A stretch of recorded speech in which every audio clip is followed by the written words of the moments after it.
ഗും ഗുരുഭ്യോ നമ. ഗം ഗണപതയേ നമ. സം സരസ്വത്യൈ നമ. ഓം നമോ ഭഗവതേ വാസുദേവായ. ദശകം 36 പരശുരാമചരിതം. അത്രേ പുത്രതയാ പുരാതു മനസൂയായാം ഹി ദത്താപിതോ ജാതശിഷ്യനിബന്ധതന്ത്രിതമനാ സ്വസ്ഥച്ചരൻ കാന്തയാ ദൃഷ്ടോ ഭക്തതമേന ഹേഹയമഹീപാലേന തസ്മൈ വരാൻ അഷ്ടൈശ്വര്യമുഖാൻ പ്രദായ ദരിത സേനൈവ ചാന്ദേവതം.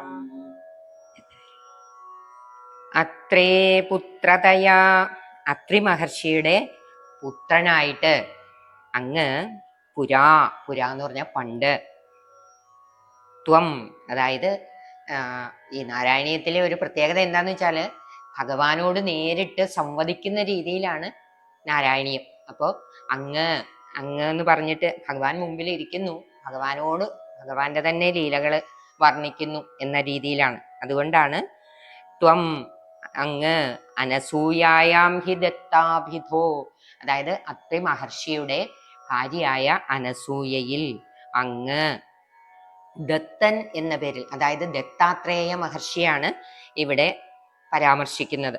ദത്താത്രേയൻ എന്ന പേരിൽ അവതരിച്ചല്ലോ. ഭഗവാന്റെ തന്നെ അംശാവതാരമാണ് ദത്താത്രേയൻ. ശിഷ്യന്മാരെ ജാതശിഷ്യ നിബന്ധതന്ത്രിതമനാഹ, ശിഷ്യന്മാരുമായിട്ട് അങ്ങനെ സഞ്ചരിക്കുന്നതില് താല്പര്യമില്ലാതിരുന്ന അദ്ദേഹം നിവൃത്തി മാർഗത്തെ അവലംബിച്ചു. ഭാര്യയോടൊപ്പം സഞ്ചരിച്ചിരുന്ന ദത്താത്രേയമൂർത്തിയായ അങ്ങ് ഭക്തന്മാരിൽ ശ്രേഷ്ഠനായ കാർത്തവീര്യാർജുനന് ദർശനം നൽകി. അദ്ദേഹത്തിന് അഷ്ടൈശ്വര്യ സിദ്ധി മുതലായ വരങ്ങളും ഒടുക്കം താൻ തന്നെ അവതരിച്ച് നിഗ്രഹിച്ചു കൊള്ളാമെന്നും വാക്കു നൽകി. അത്രയും കഥയാണ് ഈ ഒരു ശ്ലോകത്തിൽ ഉൾക്കൊള്ളിച്ചിരിക്കുന്നത്. നമുക്ക് അടുത്ത ശ്ലോകം നോക്കാം. സത്യം കർത്തുമദാർജുനസ്യ ച വരം തച്ഛക്തിമാത്രാനദം ബ്രഹ്മദ്വേഷിതദാഖിലം നൃപകുലം ഹന്തും ജഭൂമേർവരം സംജാതോ ജമദഗ്നിതോ ഭൃഗുകുലേ ത്വം രേണുകായാം ഹരേ രാമോ നാമ തദാത്മജേഷു വരജ പിത്രോരഥാസമ്മതം.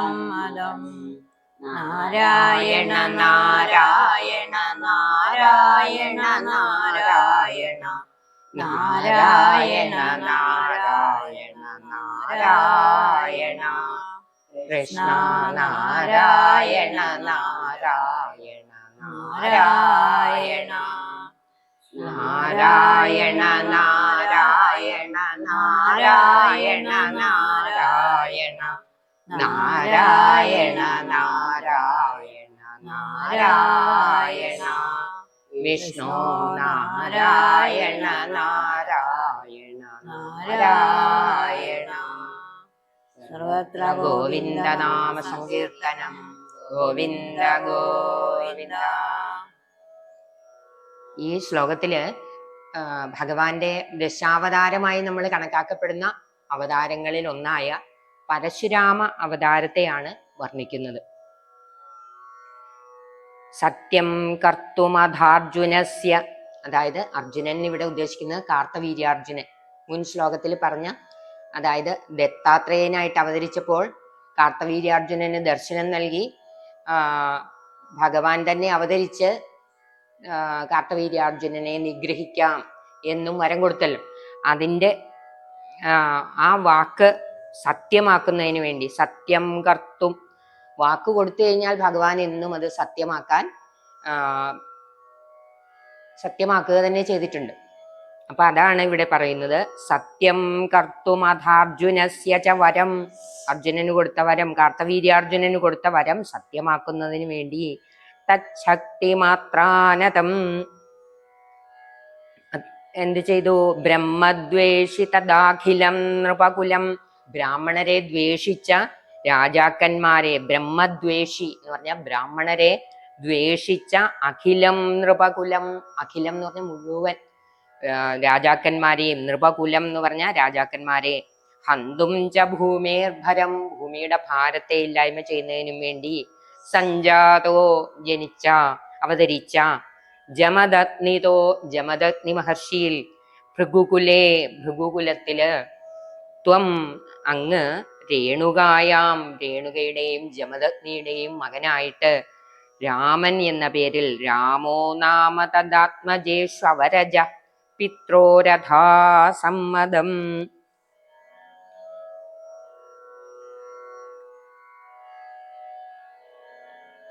അതാണ് ഈ ശ്ലോകത്തിന്റെ അർത്ഥം. രാമൻ എന്ന പേരില് ഭഗവാൻ അവതരിച്ച് അച്ഛനമ്മമാരെ സന്തോഷിപ്പിക്കാനായിട്ട് ഉള്ള കർമ്മങ്ങളൊക്കെ ചെയ്തു എന്നാണ് ഈ ശ്ലോകത്തിന്റെ അർത്ഥം. ഇനി നമുക്ക് അടുത്ത ശ്ലോകം നോക്കാം. ലബ്ധാം ന്യായഗുണചതുർദശവയ ഗന്ധർവരാജേ മനാ ആസക്താം കിലമാതരം പ്രതിപിതു ക്രോധാകുലസ്യാജയാ താദാജാദിക സോദരൈ സമമിമാം ചിത്വാർത്ഥശാന്താർപ്പിതു തേഷാം ജീവനയോഗമാപിതവരം മാഗാജതേ ദ്വാദ്വരാൻ. ലബ്ധ്വാംനായഗണ, ആംനായം എന്ന് പറഞ്ഞാൽ വേദങ്ങൾ, ആംനായഗണമെല്ലാം വേദങ്ങളെല്ലാം അങ്ങ് 14 വയസ്സിൽ തന്നെ ഹൃദിസ്ഥമാക്കി. ഗന്ധർവരാജേ മനാക്, ഇവിടെ രേണുകയ്ക്ക് വന്ന ഒരു പരിശുദ്ധി കുറവിനെയാണ് പറയുന്നത്. രേണുക നദിയിൽ ജലമെടുക്കാൻ പോയ സമയത്ത് അവിടെ ഒരു ഗന്ധർവനെ കണ്ടു. അദ്ദേഹം ഭാര്യമാരോടൊത്ത് ജലക്രീഡ ചെയ്യുന്നതായിട്ട് കണ്ടു. അദ്ദേഹത്തിൽ ഒരു അല്പം അനുരാഗം തോന്നി രേണുകയ്ക്ക്, ചെറിയൊരു ആഗ്രഹം. അത് അച്ഛൻ അറിയുകയും, അദ്ദേഹം ദിവ്യദൃഷ്ടിയുള്ള ആളാണല്ലോ, അറിയാനിടയാവുകയും അമ്മയെ കൊല്ലാനായിട്ട് ഏട്ടന്മാരോട്, രാമന്റെ ഏട്ടന്മാരായ 4 പേര്, 5ാമനായിട്ടാണ് പരശുരാമൻ അവതരിക്കുന്നത്. അപ്പോൾ ഏട്ടന്മാരോട് അമ്മയ്ക്ക് പരിശുദ്ധി കുറഞ്ഞുപോയി, അതുകൊണ്ട് അമ്മയെ കൊല്ലാനായിട്ട് നിർദ്ദേശിച്ചു. ഗന്ധർവരാജേ മനാഗ്, മനാഗ് എന്ന് പറഞ്ഞാൽ വളരെ ചെറിയ തോതിൽ ഒരു ആസക്തി തോന്നി.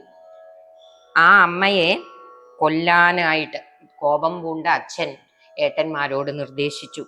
താതാജ്ഞാതിക സോദരൈ സമം, ആ ഏട്ടന്മാര് എന്തായാലും അമ്മയെ കൊല്ലുന്ന കാര്യം ഞങ്ങൾ ചെയ്യില്ല എന്ന് പറഞ്ഞപ്പോൾ രാമനോട്, 5ാമനായ രാമനോട് അച്ഛൻ നിർദ്ദേശിച്ചു, ഈ അമ്മയെയും അതുപോലെ എൻ്റെ നിർദ്ദേശത്തെ അനുസരിക്കാത്ത ഈ ഏട്ടന്മാരെയും കൊല്ലാൻ, ചിത്വ. അപ്പോ കൊല്ലാനായിട്ട് നിർദ്ദേശിച്ചപ്പോൾ ഒരു മടിയും കൂടാതെ അവരെ 5 പേരെയും രാമൻ കൊന്നു. ചിത്വ, അവരെ കൊന്നിട്ട് അച്ഛന് കോപം ശമിച്ചു കഴിഞ്ഞപ്പോൾ, അനുഗ്രഹമായിട്ട് പറഞ്ഞതനുസരിച്ചപ്പോൾ അച്ഛന് സന്തോഷമായി. അപ്പോൾ അച്ഛൻ നിനക്കിഷ്ടമുള്ള വരം ചോദിച്ചുകൊള്ളൂ എന്ന് പറഞ്ഞപ്പോൾ ഇവരെ, ഞാൻ ഈ കൊന്ന 5 പേരും ജീവിക്കണം, അത് മാത്രമല്ല ഞാൻ കൊന്നു എന്നുള്ള ഓർമ്മ പോലും അവർക്കുണ്ടാവരുത് എന്നാണ് വരം ചോദിച്ചത്.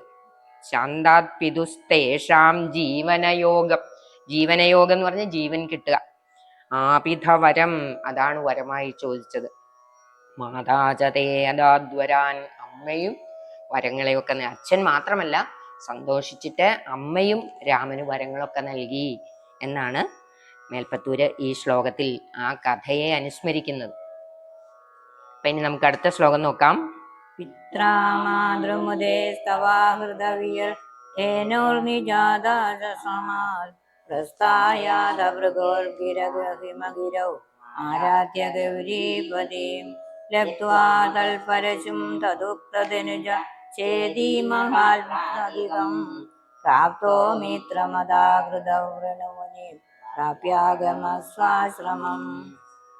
പിത്രാമാതൃമുദേ, അതായത് പിത്ര എന്ന് പറഞ്ഞാൽ അച്ഛനാൽ, അച്ഛൻ എന്ത് ചെയ്തു? അമ്മയെ സന്തോഷിപ്പിക്കാൻ വേണ്ടി. മാതൃമുദേ, അമ്മയെ മുദിതയാക്കുന്നതിന്, സന്തോഷിക്കുന്നത്, ആമോദമുള്ളവളാക്കുന്നതിന് വേണ്ടി എന്ത് ചെയ്തു? സ്തവാദ്ഹൃത, സ്തവം എന്ന് പറഞ്ഞാൽ സ്തുതി, സ്തുതി കൊണ്ട് വിയദ്ധേനോ, വിയദ്ധേനുവായ കാമധേനുവിനെ സ്വന്തം ആശ്രമത്തിലേക്ക് വരുത്തി. അനന്തരം ഭൃഗു മഹർഷിയുടെ വാക്കനുസരിച്ച് തൻ്റെ ആശ്രമത്തിൽ നിന്നും പുറപ്പെട്ട് ഹിമാലയത്തിൽ എത്തിച്ചേർന്നു. അവിടെ വെച്ച് ശ്രീ പരമേശ്വരനെ ആരാധിച്ച് വെൺമഴു നേടി. പ്രസ്ഥായാധ ഭൃഗോർഗിര.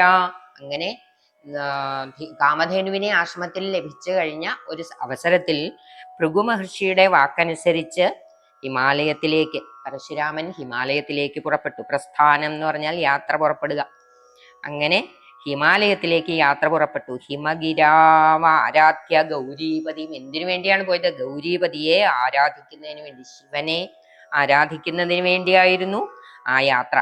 ലബ്ധ്വാ തത്പരശും. അങ്ങനെ ശിവ പൂജയിലൂടെ അല്ലെങ്കിൽ ശിവനെ തപസ് ചെയ്യുന്നതിലൂടെ പരശു വെൺമഴു കിട്ടി. തദുക്തനുജേതി മഹാസ്ത്രാധികം. അദ്ദേഹത്തിന്റെ നിർദ്ദേശമനുസരിച്ച് ധനുജനെ, അവിടെ ഉണ്ടായിരുന്ന ഒരു അസുരനെ വധിച്ചു. ഛേദി തദുക്തം. ശിവന്റെ നിർദ്ദേശമനുസരിച്ച് അവിടെ ഉണ്ടായിരുന്ന ഒരു അസുരനെ നിഗ്രഹിച്ചു. ആ പരശു കൊണ്ട് തലയറുത്ത് കൊന്നു. മഹാസ്ത്രാധികം. അതിൽ സന്തോഷിച്ച ശിവൻ പരശുരാമന് മഹാസ്ത്രങ്ങളൊക്കെ നൽകി. പ്രാപ്തോ മിത്രമധാകൃത വ്രണമുനിം. വ്രണമുനി എന്ന ഒരു സുഹൃത്തിനെയും ലഭിച്ചു. പ്രാപ്യാഗമസ്വാശ്രമം. അങ്ങനെ ആശ്രമത്തിലേക്ക് തിരിച്ചെത്തി എന്നാണ് ഈ ശ്ലോകത്തിൽ പറയുന്നത്. നമുക്ക് അടുത്ത ശ്ലോകം നോക്കാം.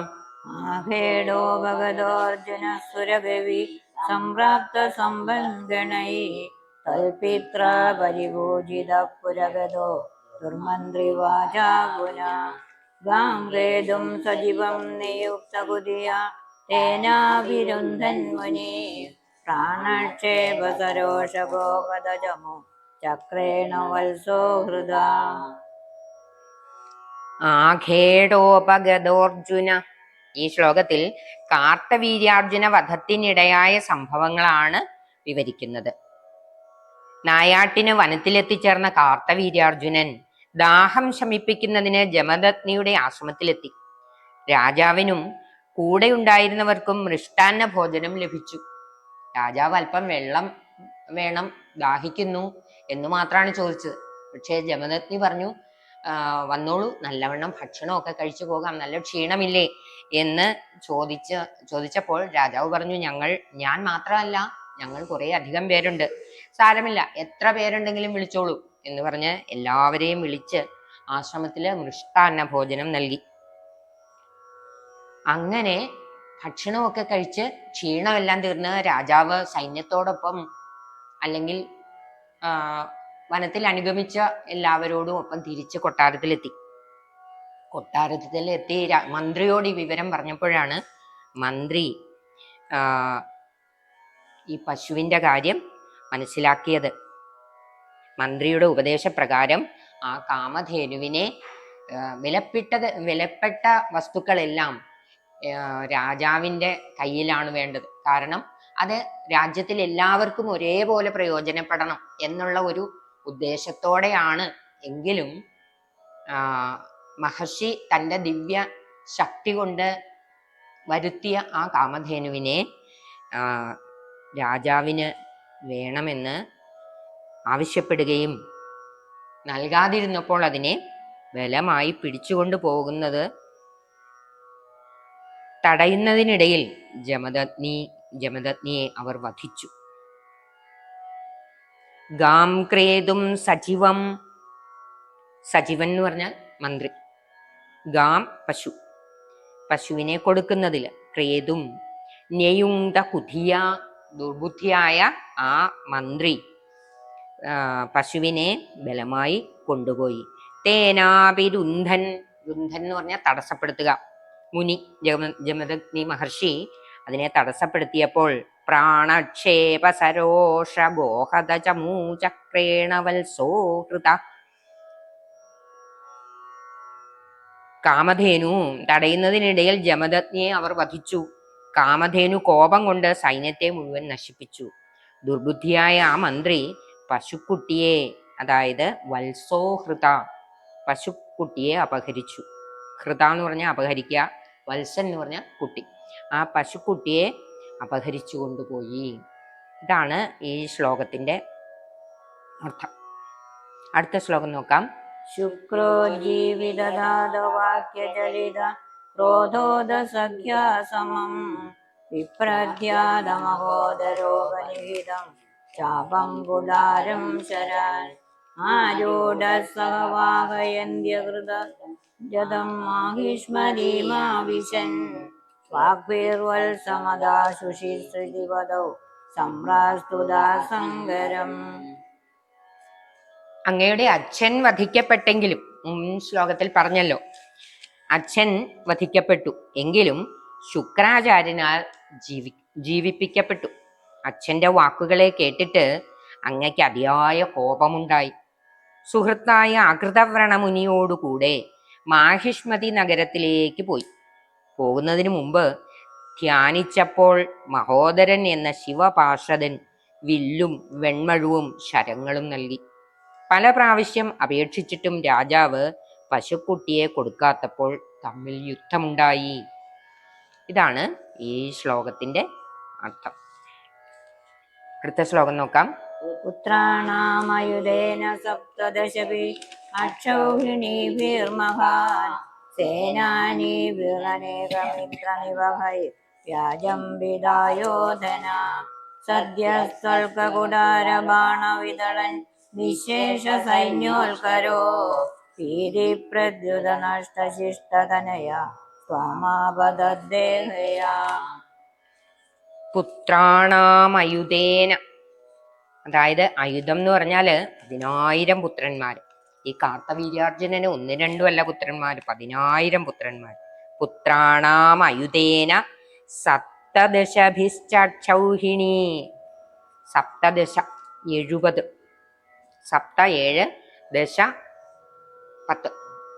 അപ്പോൾ 70 അക്ഷൗഹിണി സൈന്യമുണ്ടായിരുന്നു. അവരും ഈ 10,000 പുത്രന്മാരും എല്ലാം ചേർന്ന് പരശുരാമനോട് യുദ്ധം ചെയ്തു. സേനാനീഭിരനേകമിത്ര നിവഹൈ വ്യാജൃംഭിതായോധന.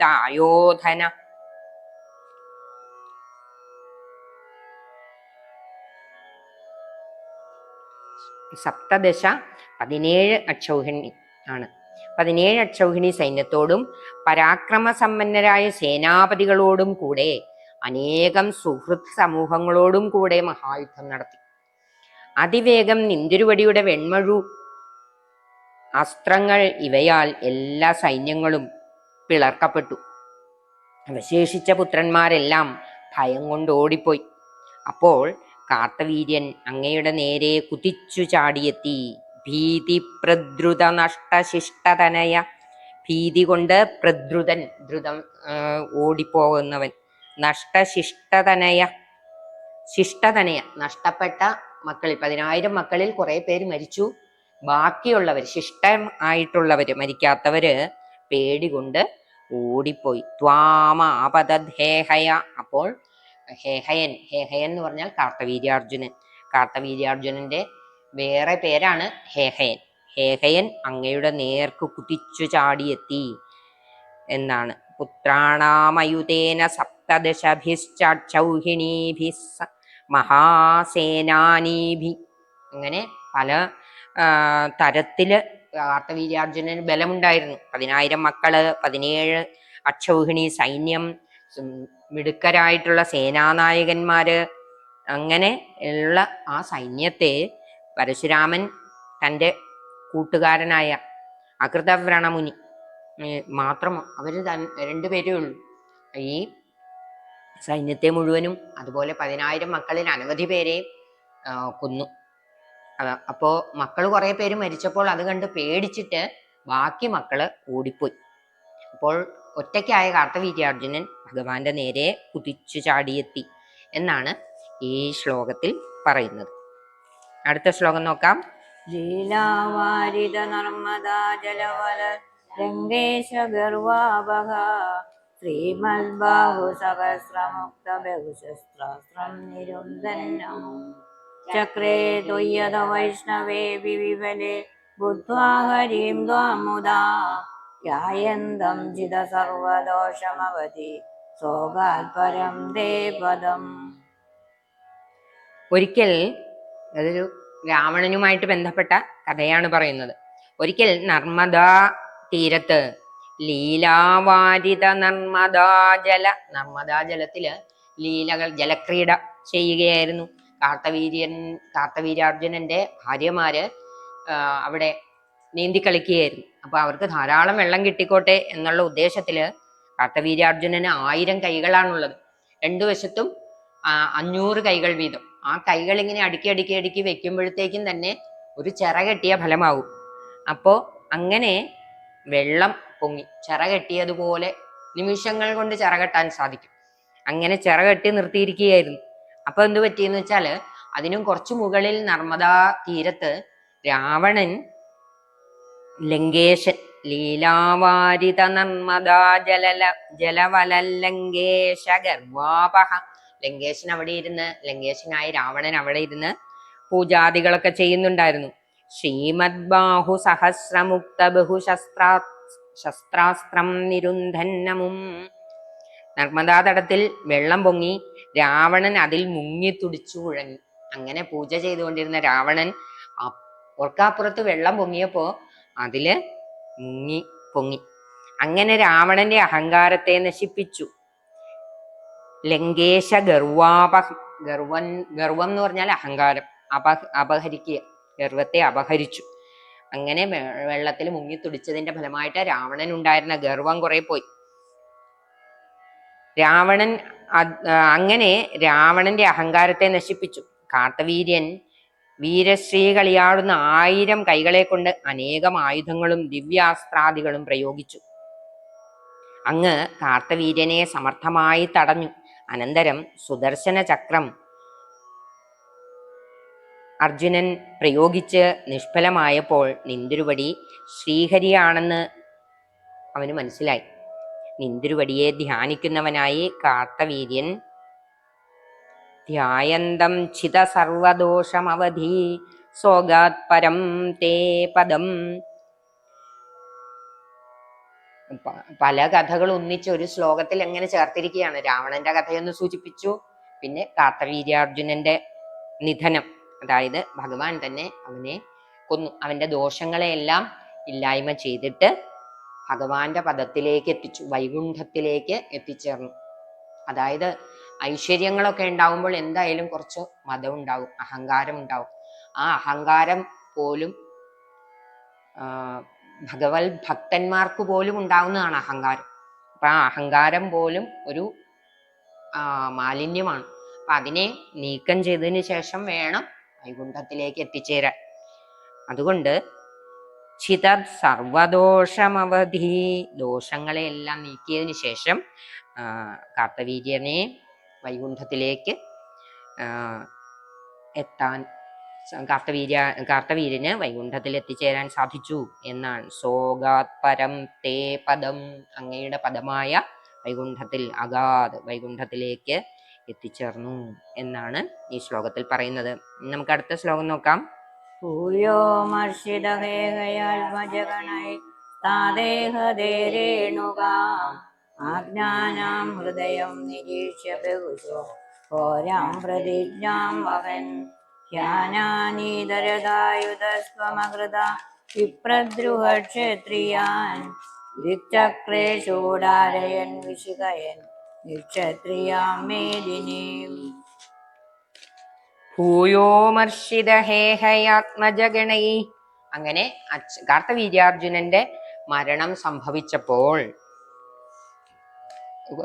കാർത്തവീര്യാർജുനന്റെ യുദ്ധത്തിൽ മരിക്കാതെ ഓടിപ്പോയ മക്കൾ അങ്ങയോട് പുത്രന്മാർ കോപം പൂണ്ട് അങ്ങയുടെ അച്ഛനായ ജമദഗ്നിയെ കൊന്നു.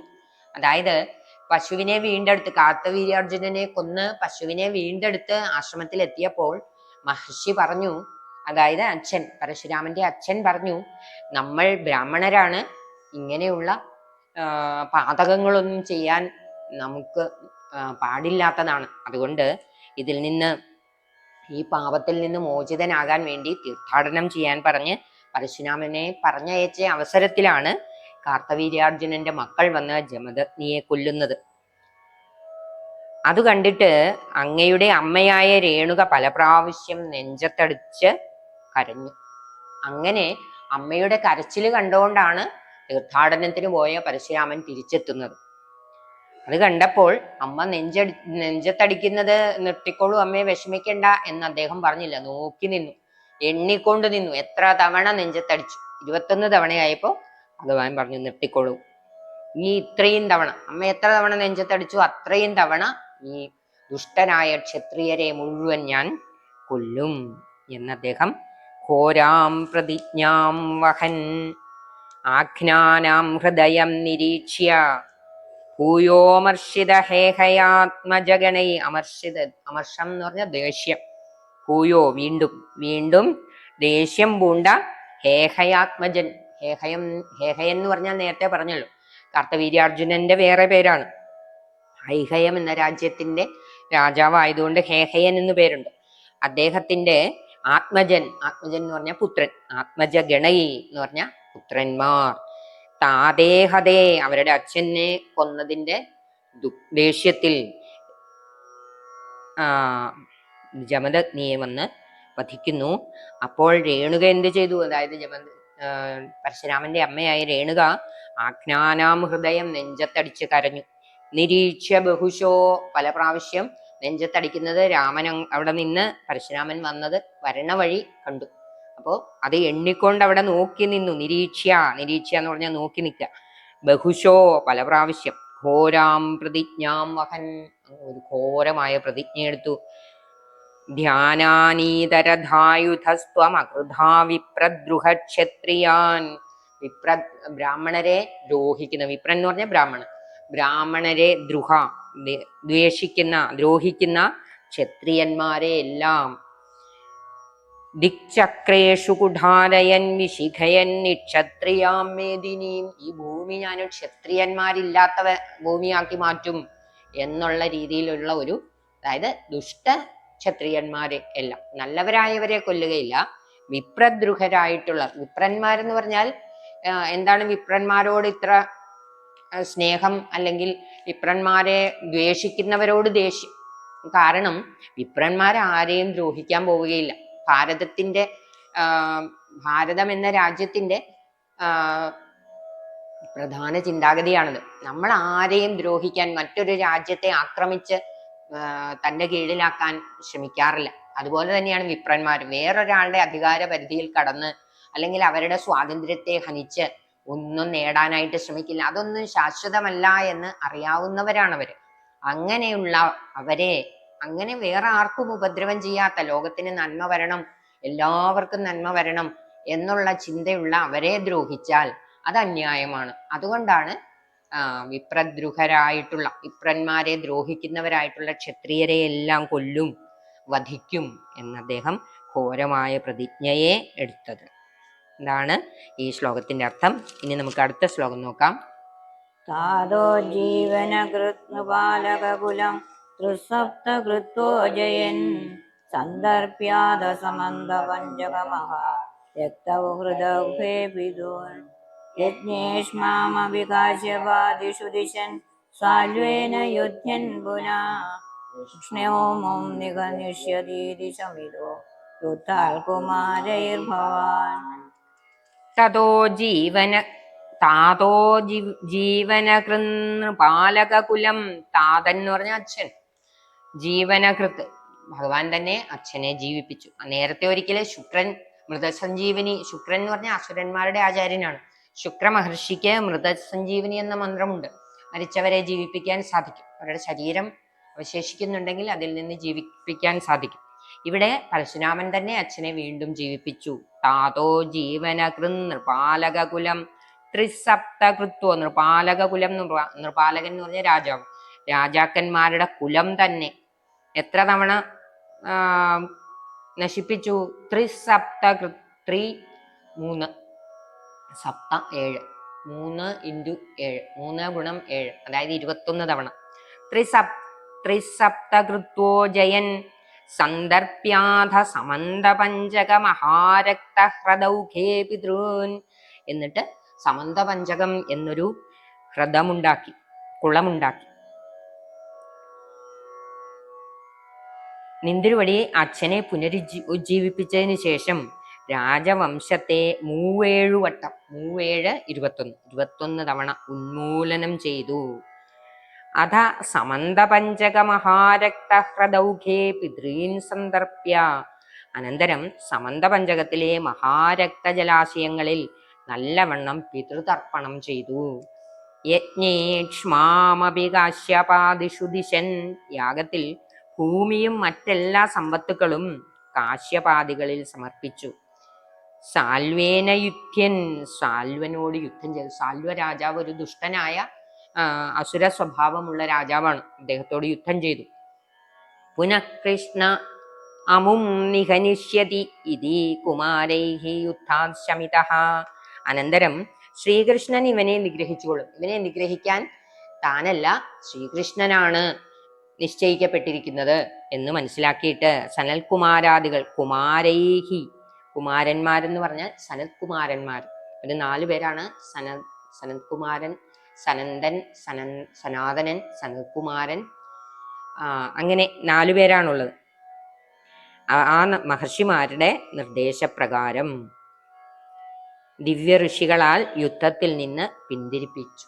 സാൽവനോടുള്ള യുദ്ധം മതിയാക്കിക്കൊള്ളുക, കാരണം അവനെ കൊല്ലാൻ ശ്രീകൃഷ്ണനാണ് നിശ്ചയിക്കപ്പെട്ടിട്ടുള്ളത് എന്ന് കുമാരന്മാര് അദ്ദേഹത്തെ ഉത്ബോധിപ്പിച്ചു, പരശുരാമൻ. അതുകൊണ്ട് യുദ്ധത്തിൽ നിന്ന് നിവൃത്തനായി എന്നാണ് ഈ ശ്ലോകത്തിൽ പറയുന്നത്. ഇനി അടുത്ത ശ്ലോകം നോക്കാം.